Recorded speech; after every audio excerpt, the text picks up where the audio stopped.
Welcome to Ring the Damn Bell. I am KG, and of course, my co host is always the wrestling enthusiast, Mark Slayton. How are you? I'm good, man. I'm good. Mark Sutton. God, I don't know what my name is with names Actually, recently. actually pronounced Sletton. Slayton. That's it. All right, That's but it. I don't lose sleep over it anymore. My whole thing with names, by the way, guys, and Mark corrected me last week when I was talking about Raquel Rodriguez. I said Raquel Welch, so I stand corrected. It's Rodriguez. A couple of things before we start the podcast. We're covering Monday Night Raw, of course. One, please subscribe to our YouTube channel. The more we have following us, the more that we can actually do. So please subscribe to our channel.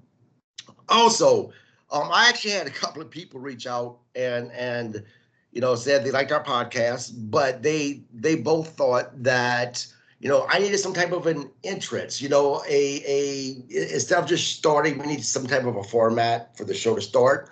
And this is my answer to this. Appreciate you guys watching. Appreciate that you like it. But if any of the between 20 to 80 people who we have watching our podcast, if any of you guys want to come over here and fucking show me how to do all of this shit, then I will be glad to do so. I know the basic steps to computers. I know how to push buttons, but I can't create shit. But eventually I will work on that. Um, News wise, so apparently JR on his podcast that he does, he brought up Monet, and he said that look, she could be a cool baby face, she could be a cool heel, she's nationally known, but he has just not connected with her. And this is the thing. I don't think he's the only one that feels this way because I've not connected with her. But then again, I have not connected. Look, even when she was with in WWE, I was just not a big fan of hers. What say you, Mark? You know, I think she's got the ability, the talent, the look. I just don't feel it either, to be honest. There's just something about her that's, um, I like I said, I think she checks all the boxes, but she doesn't check them for me personally. I'm not going to discredit her. I'm not gonna put her down or anything. I'm happy she got the money she got. You know, um, but to me, I'll watch her, but I can't get behind her either a face or a heel. I can't. You Yeah, know, and that's the thing. Normally, if I cannot connect with someone, more times than not, it's because they're either a heel or a baby face, and I cannot connect with them based upon that. But if there's a switch where if they're a heel, they go to a baby face, normally then I'm like, okay, I got it because they're better as a baby face, or vice versa for baby face to heel.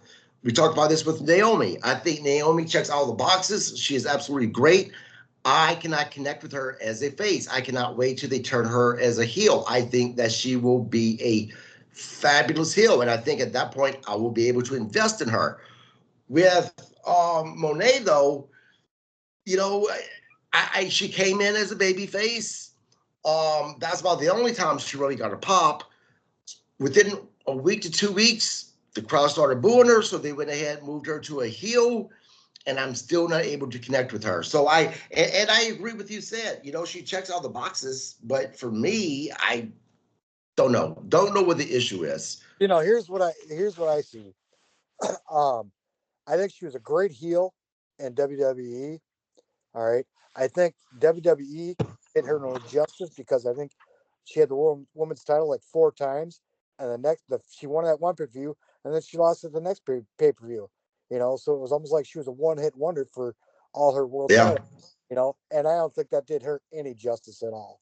You yeah, know, I uh, agree. I think people are still sour at her for the way she walked out on WWE. I don't know the full story behind that, but I think a lot of people were put out. Um, unless you like Austin, who took his ball and went home, you know, but look at the Right. following the guy had.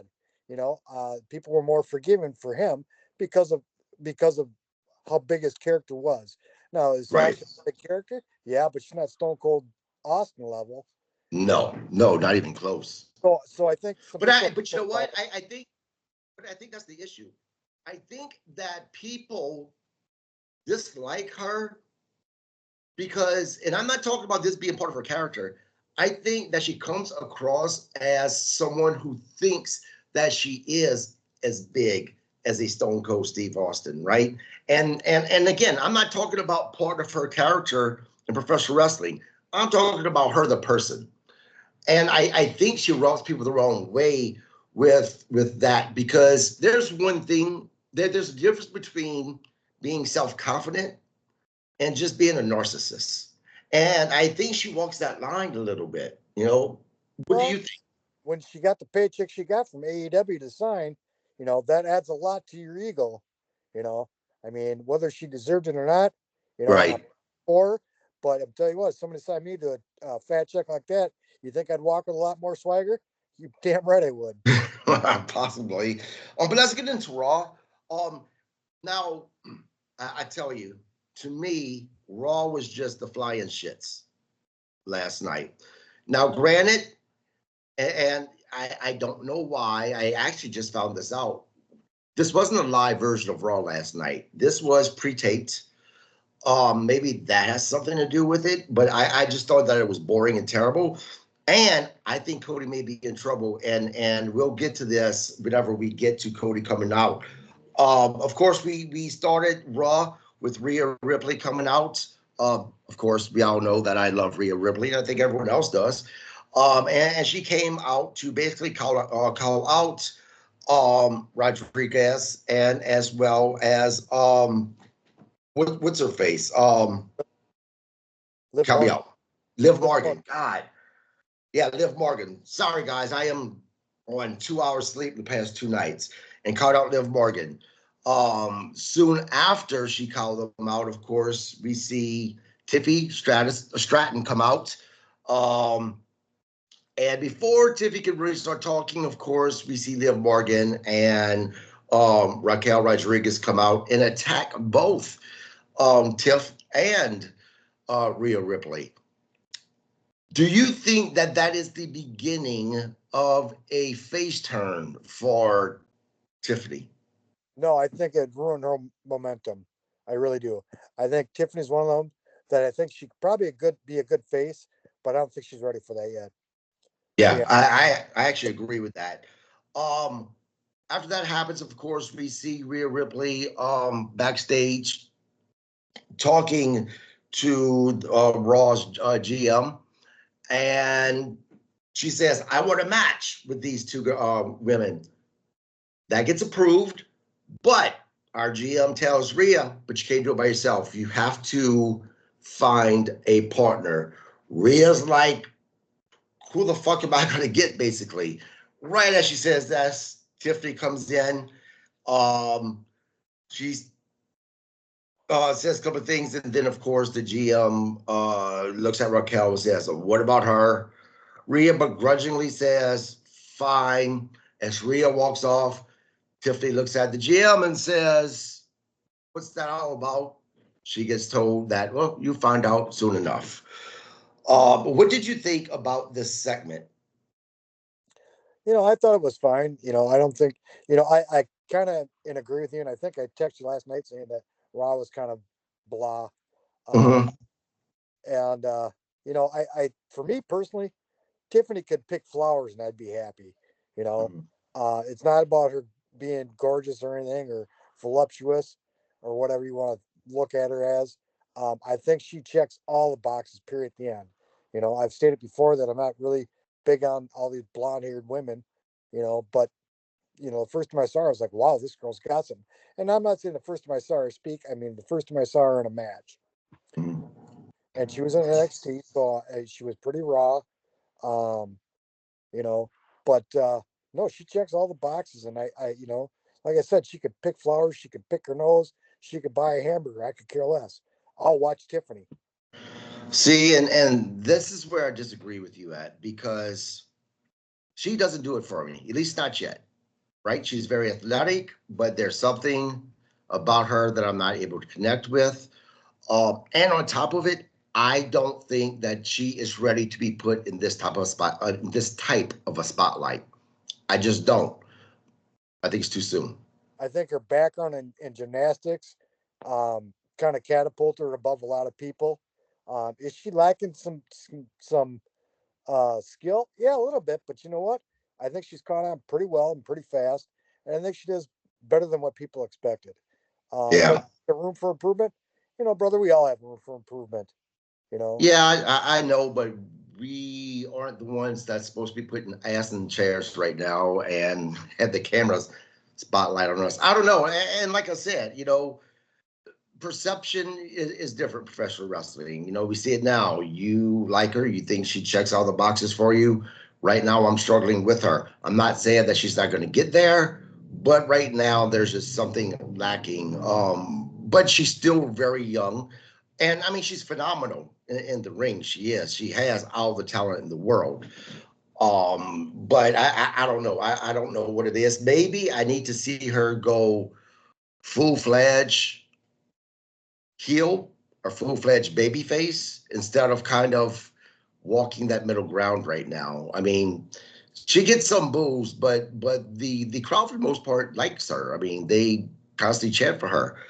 Um, the next the first match we go to is Damage Control versus Bianca Belair and Jade Cargill for the women's tag team champion.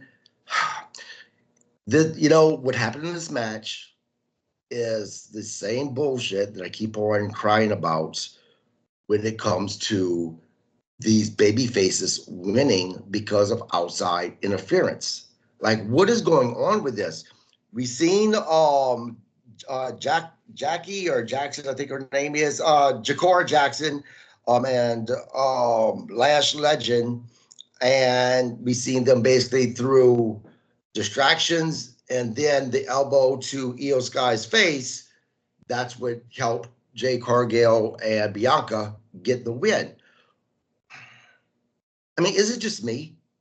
But it seems like we're WWE keeps on running interference and allowing baby faces to win.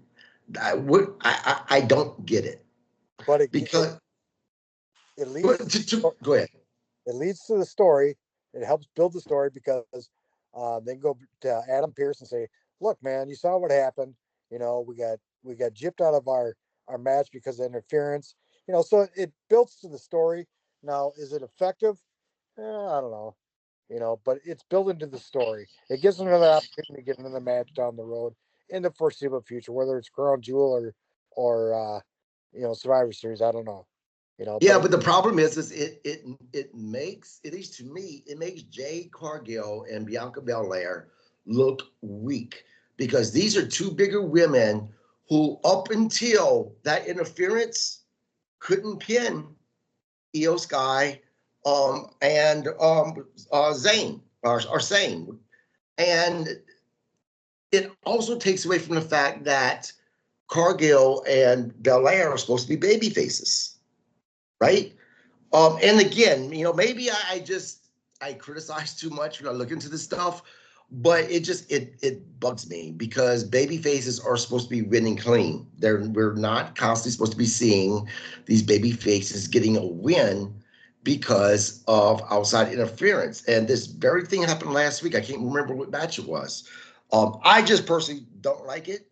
Um, but I mean, do you see the same thing I'm seeing, or do you think that it doesn't make Jay Cargill and Belair look weak? well, if friends of Cargill and Bianca came out and interfered, then I'd say it makes them look weak. But the fact that Mhm. Jackson aren't friends with them, it was, a casualty, I guess, you know. So, can they come across as paper champions? Yeah, in a matter of sense, but again, it's not like Lash Legend and Jackson are buddies with Bianca and Jay, Right. So I mean, to me, it's a catch-22. Yeah, they won by interference, but they weren't directly interfering in favor of Bianca and Jade. All right. Now, if you look at Lash is a big girl, and Jackson either. But Lash could probably go hold her own against either Bianca or Jade. All right. Right.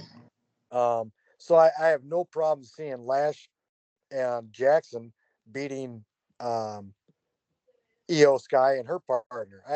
To me, it's almost no brainer. The only thing that Io Sky and her partner have over Lash and Jackson is Very experience. same. You know, and uh, and experience will account for a lot because you know you can slip one by because of your experience. Right. Right.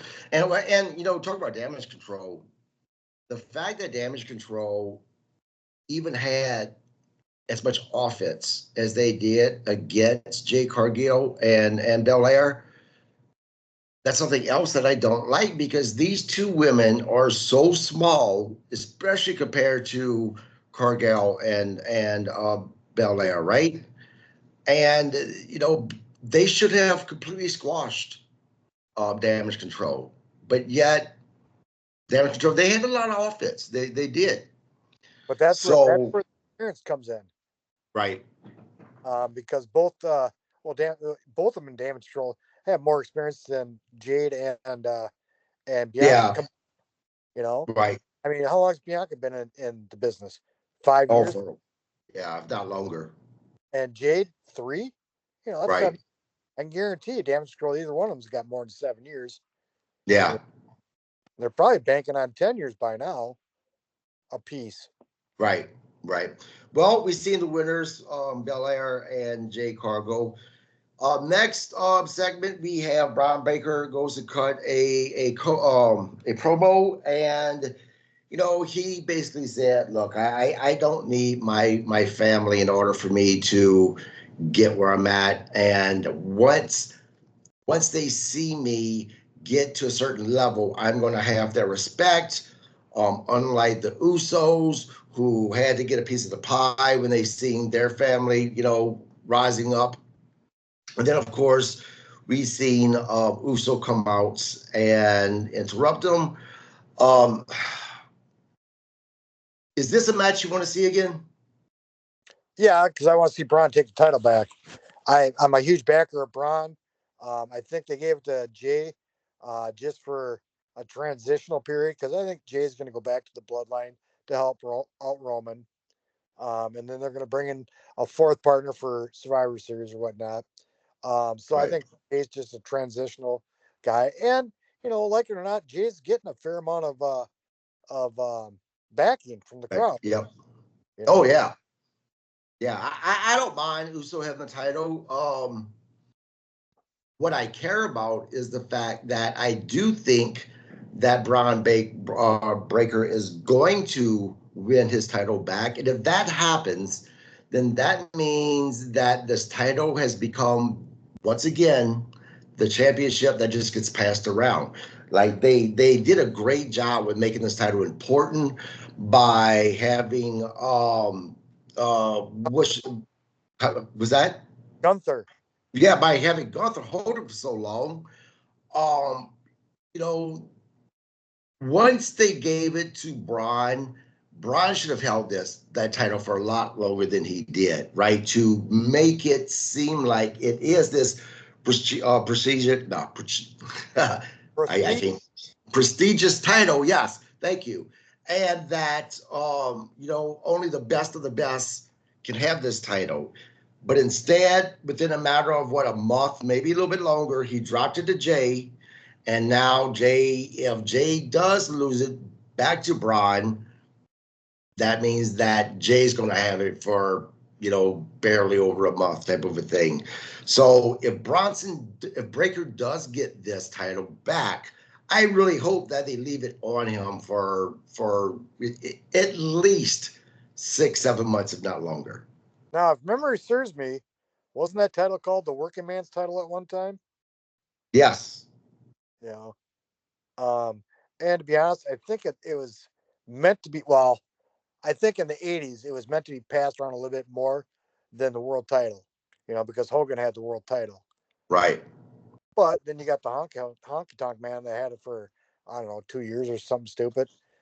you know, um, and which was amazing. But he had so much heat that it was almost worth him keeping it. Right. Yep.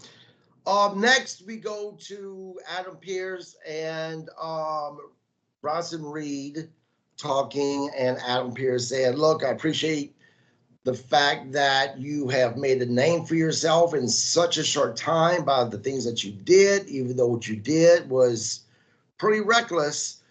Um, but I need your word that if I give you this match with Seth, that things are going to be under control, basically." Of course, Reed really wants to smash to Seth. So Adam Pearce says, "I'm gonna think about it."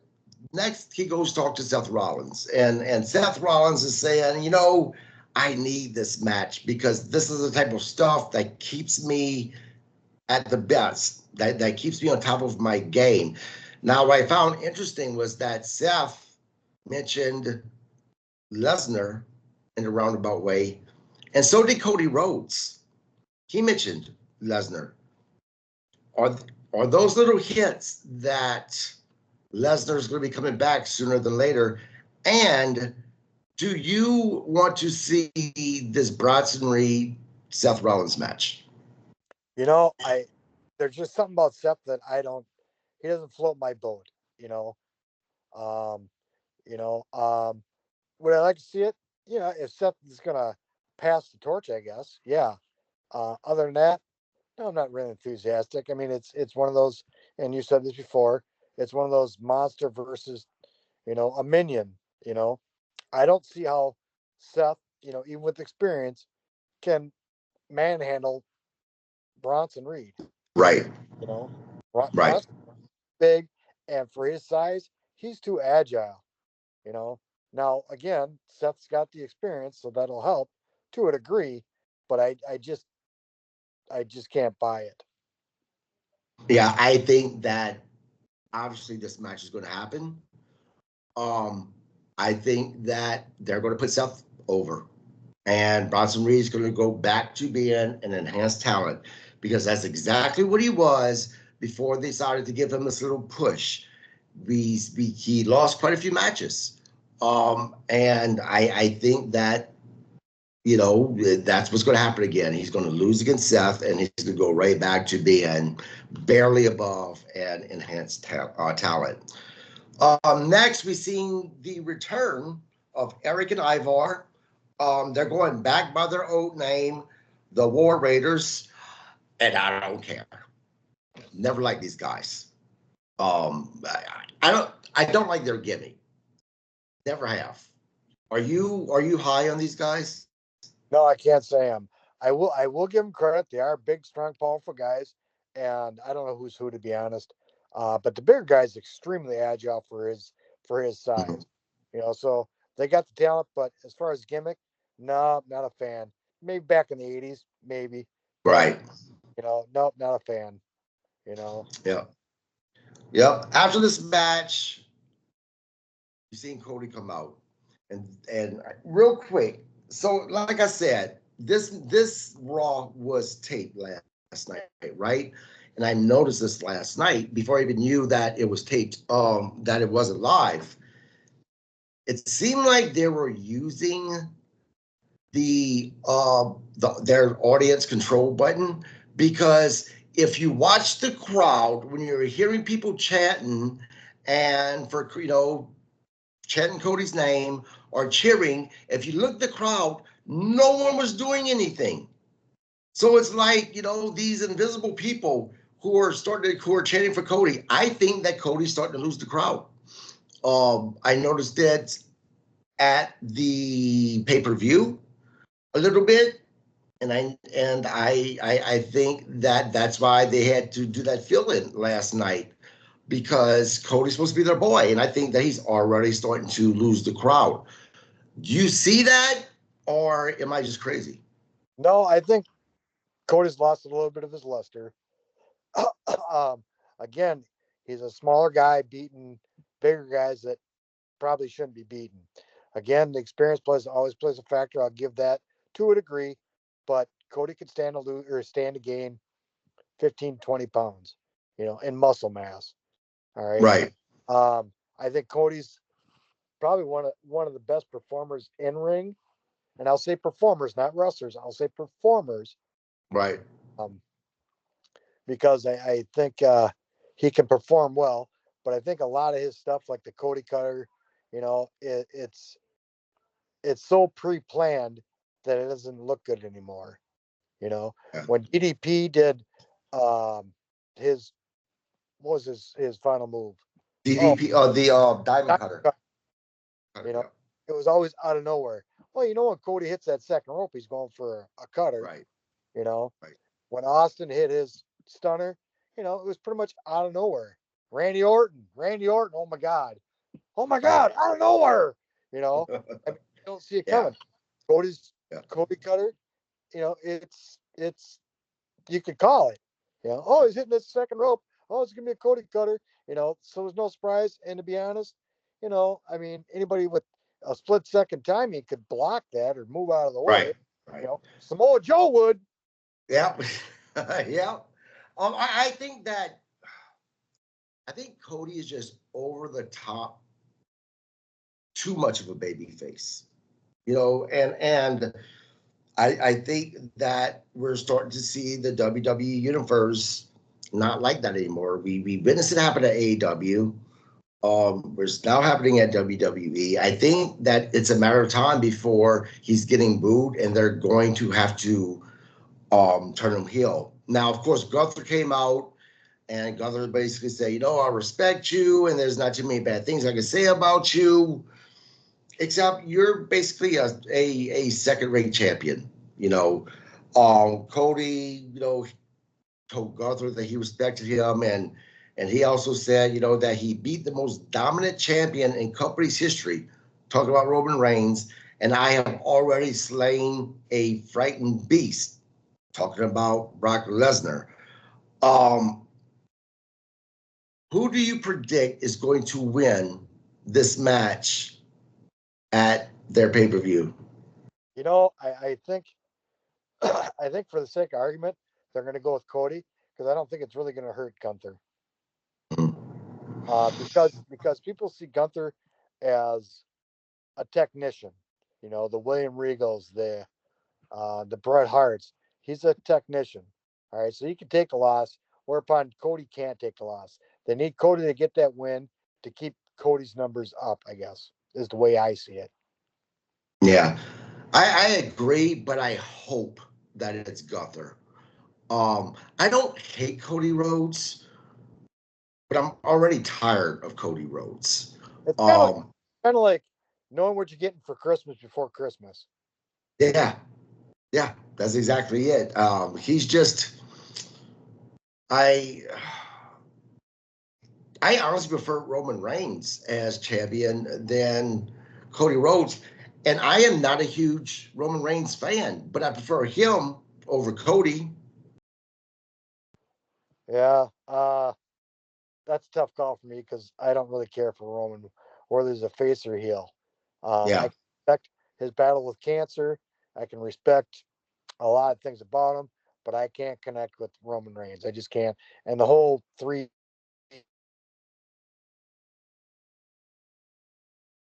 year, You're freezing. he's never going to. Sorry, he's never going to be on my Mount Rushmore top 4. Never, ever. Right. And how many times he thinks he's say it, but he'll never be on my Mount Rushmore. Yep. Now, Well, for my nephew, maybe, but he's 7. right. Well, speaking of not connecting, this next match I didn't connect with, Brian Breaker versus Kofi Kingston. Talking about having way too much offense, Kofi Kingston should have never had the offense, the amount of offense that he had against Brian Breaker. That was terrible. Brian should have went in there and Brock Lesnar Kofi's ass, because they're trying to build, Brian Breaker up as this powerhouse monster himself, right? Rumor was that he was going to kind of be taking Lesnar's spot as Lesnar's kind of going out. We seen what Brock Lesnar did to Kofi Kingston, beat his ass in less than 30 seconds.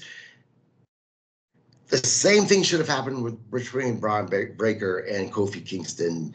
Breaker should have beat him in 30 seconds or less.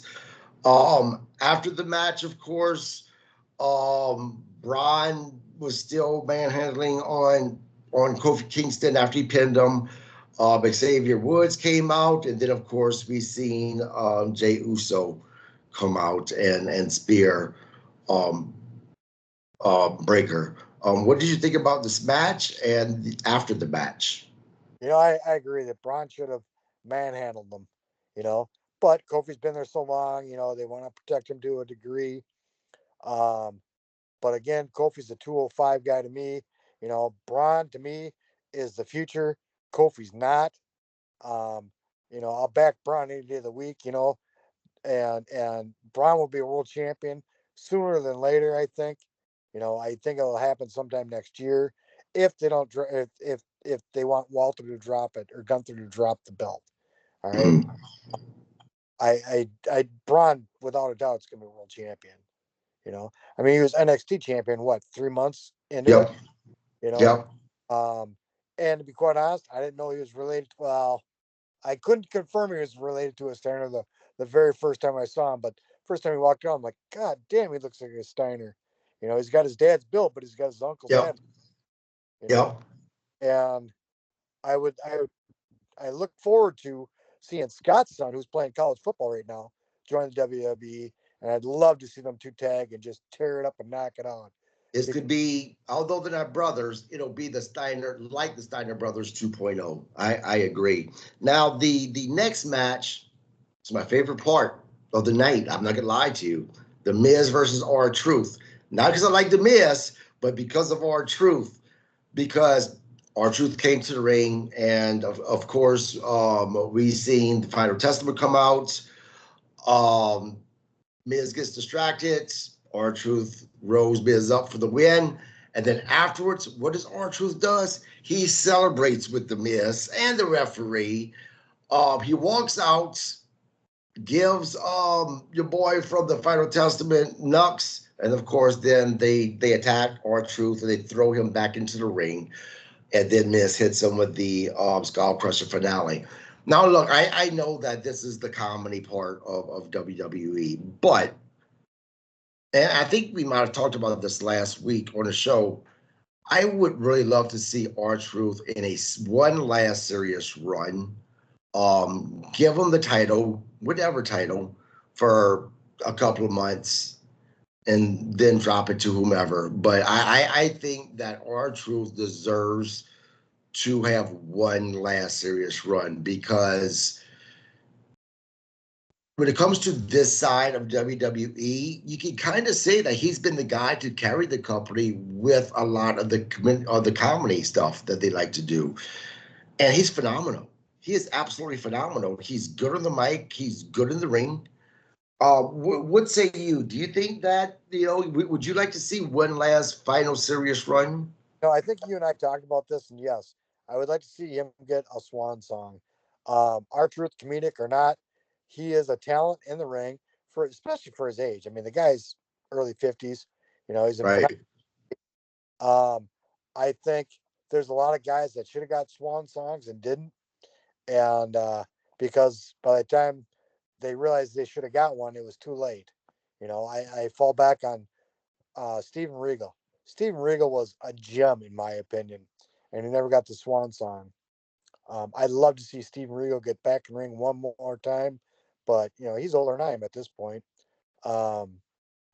No, R-Truth deserves a swan song, and I could listen to 2-3 hours of him cut a promo any night of the week, because he's just Right. actually funny and entertaining.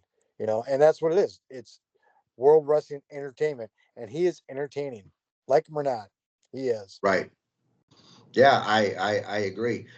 The next match we have, is Rhea Ripley and Tiffany Stratton versus Raquel Rodriguez and Liv Morgan. This match was a lot better than I thought it was going to be. I'm not a big fan of Raquel Rodriguez, just not. But the match was decent. Now what happened after is was important. We seen Nia come out, and of course she gave Liv Morgan her in the what is her finisher called again? The Annihilator. Yeah, something like Oh that. no, that's Rhea. Whatever her move is. Basically, she jumped off the second rope onto the Morgan a couple of times, and then she stares at Nia stares at Tiffany Stratton like, "Hello, get your briefcase, turn it in," which she did. There was like that 5-second pause between her and the referee before the referee grabs it to ring the bell. Dirty Dom comes out and pulls Liv Morgan outside of the ring. One thing that I hate about the whole Money in the Bank thing, that briefcase, is it doesn't matter who has the briefcase. When they go to give it to the ref, there's always that 3 to 5 second pause, like the ref's like, "Oh, what am I supposed to do here?" That just drives me nuts. It just looks dumb. What it was, and like I said, Dirty Dom came out and he got Liv Morgan out of the ring. Man, Dirty Dom, you know what's so good about Dirty Dom? He has so much heat, and he doesn't even have to wrestle. Talk about making the easy money. I mean, when he first started wrestling, I never in a million years would have thought that he would be the top heel on Raw. No, never. But he is. But here's my problem with it is what once the champion's out of the ring, you can't cash it in. Right. So I mean, Right. if I was referee and I had the briefcase in my hand, I'd say ring the bell and get her in here. You Yeah. know? Yeah. I mean, and that's a good point. But look, they're saving it. What we're going to see is, however they decide that's going to go down, it's going to be Tiffany Stratton pinning Nia Jax. That they've been building this for so long, and I think that's going to happen. One thing we did skip over was we seen Jay and Jimmy Uso finally see each other behind stage. Jay was basically saying, "Nah, never going to happen," and walked away. How long do you think that this is going to happen before they finally pull the trigger and we see the Usos get back together? I think it's going to happen at Crown Jewel if the Intercontinental title's lost. All right, because it'll build towards Survivor Series. Yeah. Because the new Bloodline's already got 4 guys. All right, Roman, Jay, and Jimmy are 3, and we've talked about this.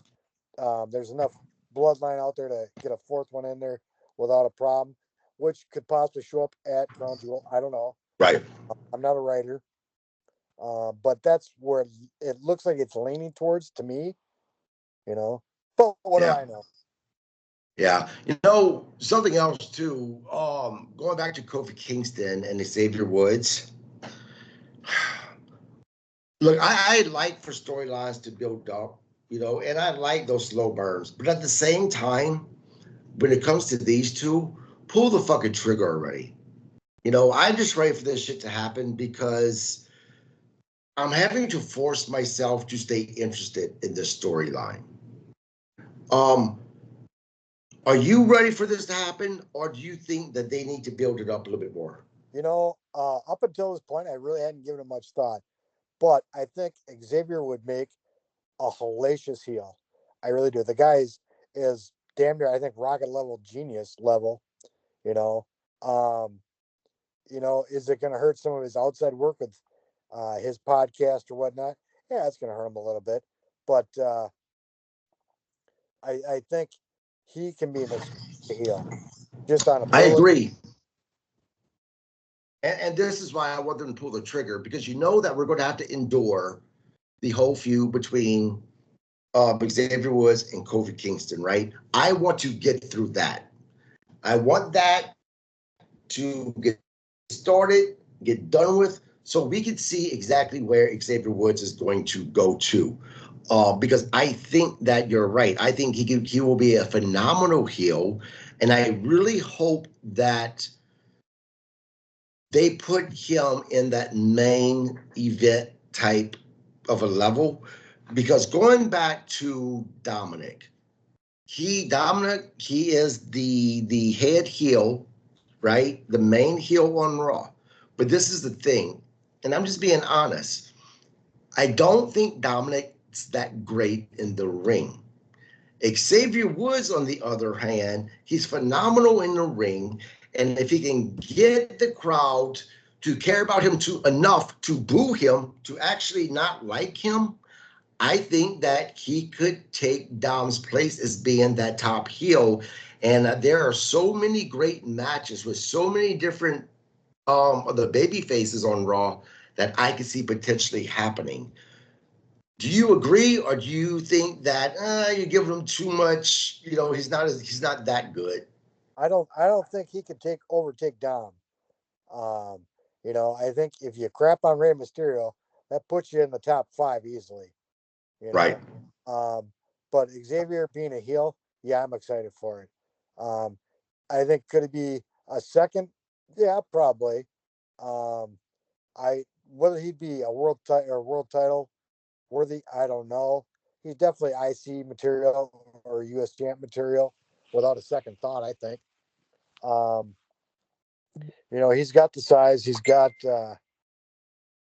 um, he's got the ability. I mean, he's been in this now for what, 10 years, Alone. 10 years plus. I mean, the New Day's been around for what, at least 7 years. Yeah. You know, yeah, and to be quite honest, for such a horrid gimmick that they were given, they made the best of it. Because They made it work. it was a horrid gimmick. Yeah. Yeah. You I know? want to go back real quick to the War Raiders match. Of course, they were fighting the Alpha Academy. yeah, Alpha Academy.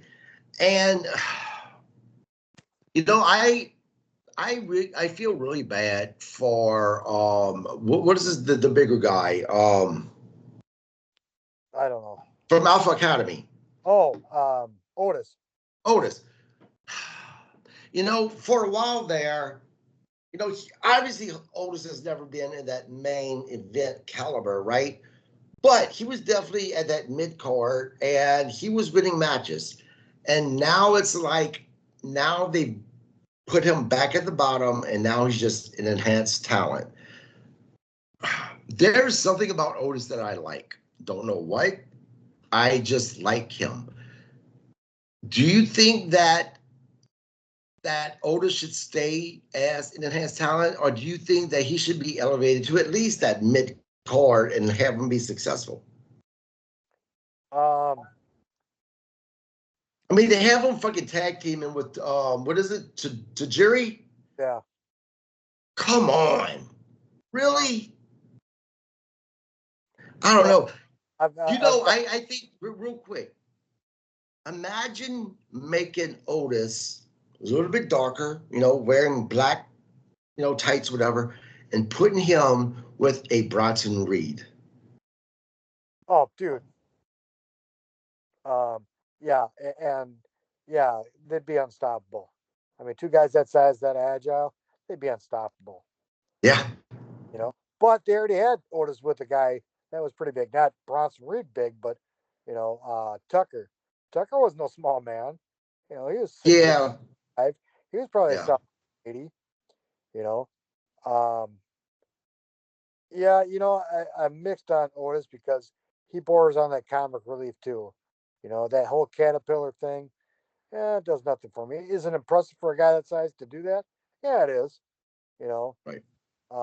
but he just doesn't float my boat, I guess. You know. Yeah. Could I see them?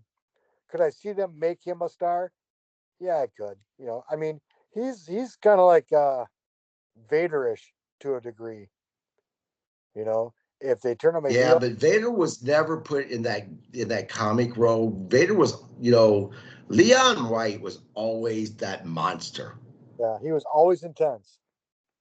And so yeah, they've already ruined that aspect with Otis. Right.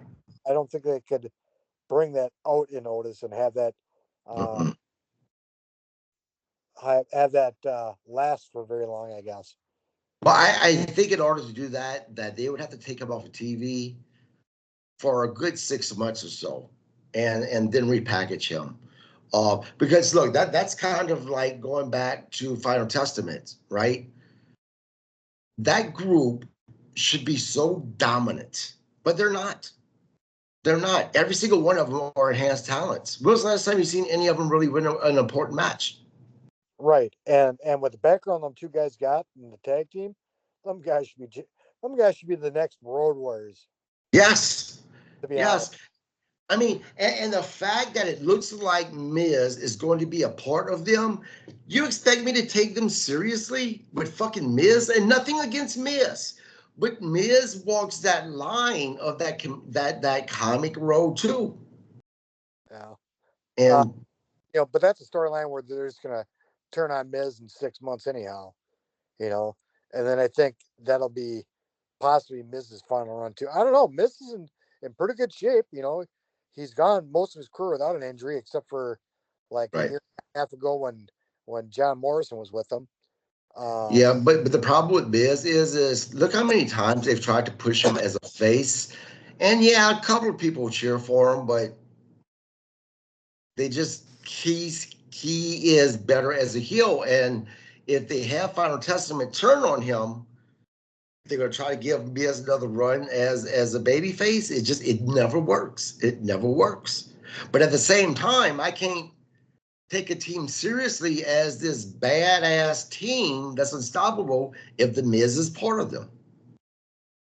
Yeah, you're only strong as your weakest link. Yeah. You know. So, but anyway, all right, guys. Well, thanks for watching. I'll be on after Dynamite tomorrow to do the recap of Dynamite. It's I really hope tomorrow night is a great show because the way they ended that pay-per-view, if Dynamite is not this explosive show tomorrow night, then I don't know if Dynamite's going to ever be that great show because to me, they ended that podcast and they have momentum going. I mean, that podcast, that pay-per-view. And they should have some momentum going with a lot of people curious with, oh shit, what's happening with John Moxley? So they do nothing with this tomorrow night, then I have very little faith for AEW. Yeah, they'll be cutting their nose off to spite their face. Yeah, I agree. But all right, everyone, please again subscribe to our channel so you can watch our keep up with our podcast as well as interviews that I do with everybody from wrestlers from the independent scene to major stars. Mark, you have a great one. Everyone, have a good night. All right, thanks, brother. Talk to you later. Okay.